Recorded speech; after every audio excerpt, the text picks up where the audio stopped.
السلام علیکم ورحمۃ اللہ وبرکاتہ۔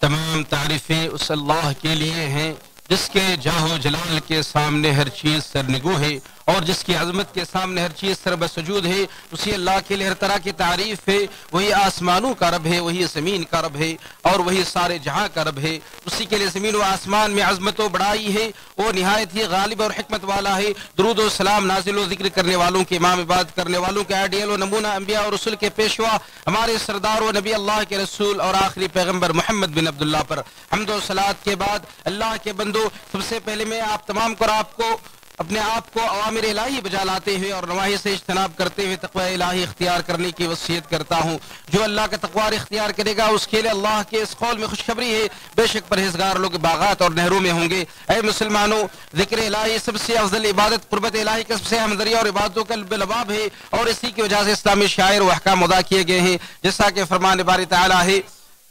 بے شک میں ہی اللہ ہوں، میرے سوا کوئی معبود برحق نہیں، لہذا میری عبادت کرو اور میرے ذکر کے لیے نماز قائم کرو۔ اور رسول اکرم صلی اللہ علیہ وسلم کے ارشاد گرامی ہے، بلا شبہ بیت اللہ کا طواف اور صفا مروہ کے درمیان سعی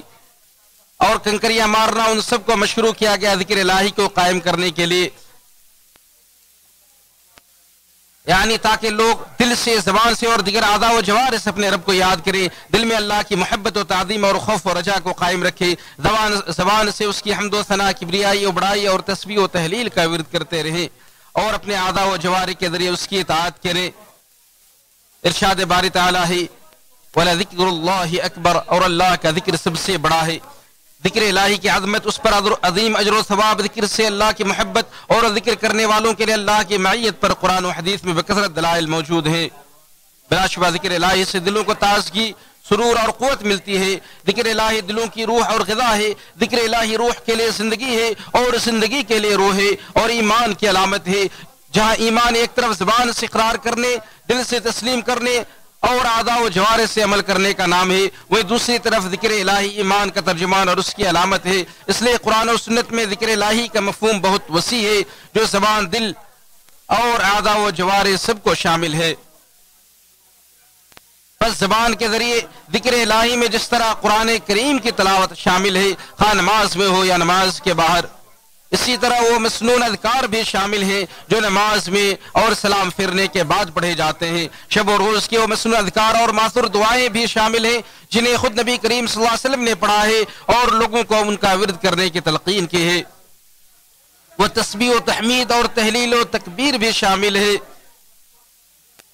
جس کے ذریعے بندہ اپنے رب کی بڑائی اور حمد و ثنا بیان کرتا ہے، اور اس میں دعا بھی شامل ہے، اور دعا میں سب سے زیادہ اہمیت کا حامل توبہ و استغفار ہے۔ اللہ تعالیٰ نے بکثرت ذکر و اذکار کرنے والے مردوں اور عورتوں کے لیے مغفرت اور اجر عظیم کا وعدہ فرمایا ہے، ان کی نصرت و تائید، کامیابی و کامرانی اور حفظ و امان کا وعدہ کیا ہے۔ بکثرت ذکر الہی گناہ و خطا کے معافی اور رفع درجات کا سبب ہے، اسی طرح یہ گناہوں کا کفارہ بھی بنتا ہے، اور اس کے دلائل سے قرآن مبین کی آیات اور سید المرسلین کی احادیث بھری پڑی ہے۔ اسی وجہ سے اعلیٰ درجے کی معرفت الہی رکھنے والے انبیاء اور رسل، صدیقین اور عقل و دانش کے پیکر سلف صالحین ذکر الہی پر ہمیشہ قائم و دائم رہتے تھے۔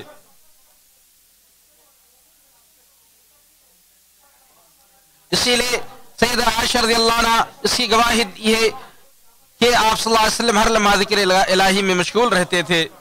اس سے مقصود یہ ہے کہ نبی کریم صلی اللہ علیہ وسلم اپنے رب کے حکم کی بجاوری کرتے ہوئے ہما وقت ذکر الہی میں مشغول رہتے۔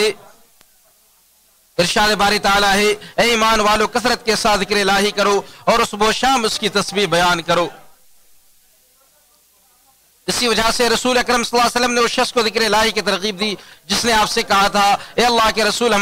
ہمارے اوپر اسلام کے احکامات بہت زیادہ ہو گئے ہیں، لہذا آپ ہمیں کوئی ایسا عمل بتائیے جس کو لازم پکڑوں۔ تو آپ نے ذکر الہی کی ترغیب دیتے ہوئے فرمایا، تم اپنی زبان کو ہر لمحہ ذکر الہی سے تر رکھو۔ اے اللہ کے بندہ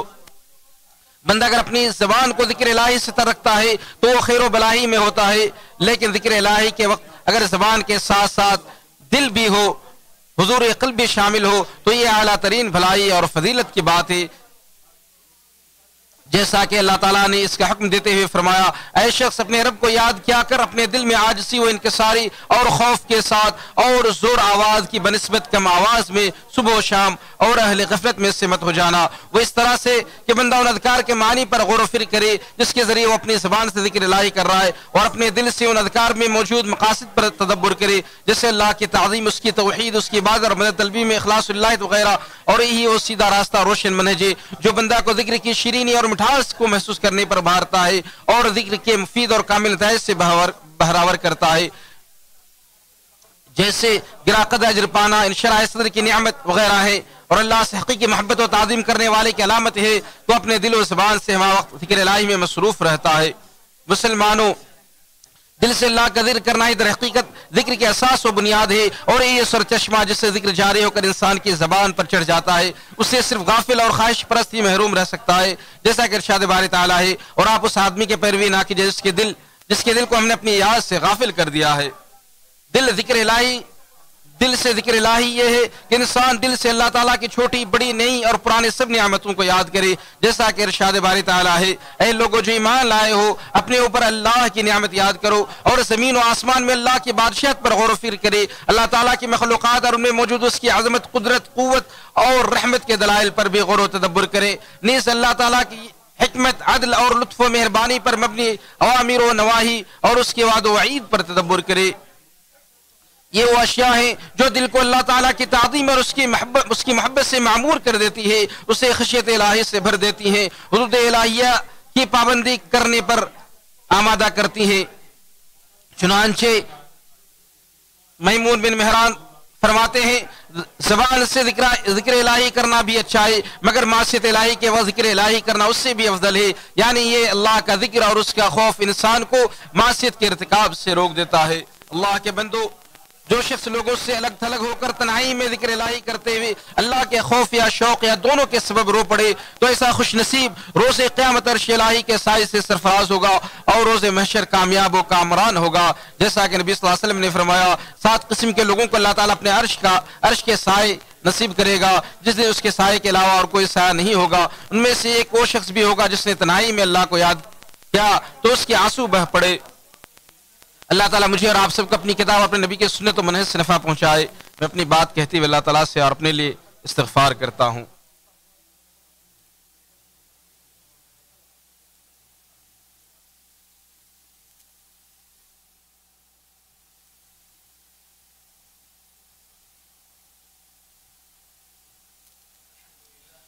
تمام تعریفیں اللہ رب العالمین کے لیے ہیں جس نے اپنے بندوں میں سے جنہیں چاہا کثرت ذکر کے لیے چن لیا اور ان پر اپنے فضل و کرم سے انعامات و احسانات کی بارش کی اور کامل ترین درود و سلام نازل ہو ان پر جو لوگوں میں سب سے زیادہ اپنے پروردگار کا ذکر کرنے والے تھے اور رب کی تعظیم اور شکر بجا لانے میں سب سے زیادہ کامل تھے حمد و صلات کے بعد اللہ کے بندو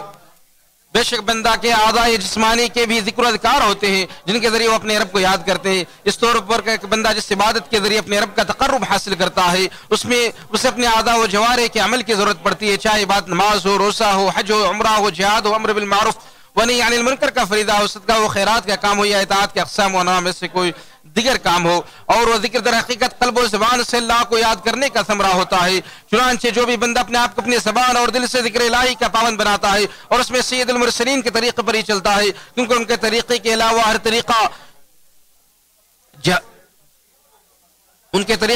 ہر طریقہ جہالت گمراہی اور سری حق سے انحراف ہے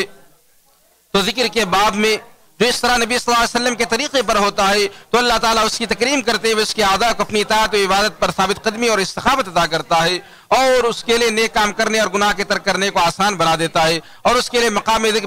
بہتر طریقے سے مکمل ہو جاتا ہے جسے اللہ تعالیٰ پسند کرتا ہے اور جس سے راضی ہوتا ہے اور وہ حقیقی معنوں میں اللہ کا ذکر بجا لانے والا ہوتا ہے اور اللہ کی طرف سے وہ تمام فضل و احسان بہترین ثواب ہونے کی معیت الہی اور اللہ کا اسے یاد کرنا وغیرہ نعمتیں جن کا وعدہ ذکر بجا لانے والوں سے کیا گیا ان تمام چیزوں کا مکمل طریقے سے وہ مستحق ٹھہرتا ہے جیسا کہ ارشاد باری ہے تم مجھے یاد کرو میں تمہیں یاد کروں گا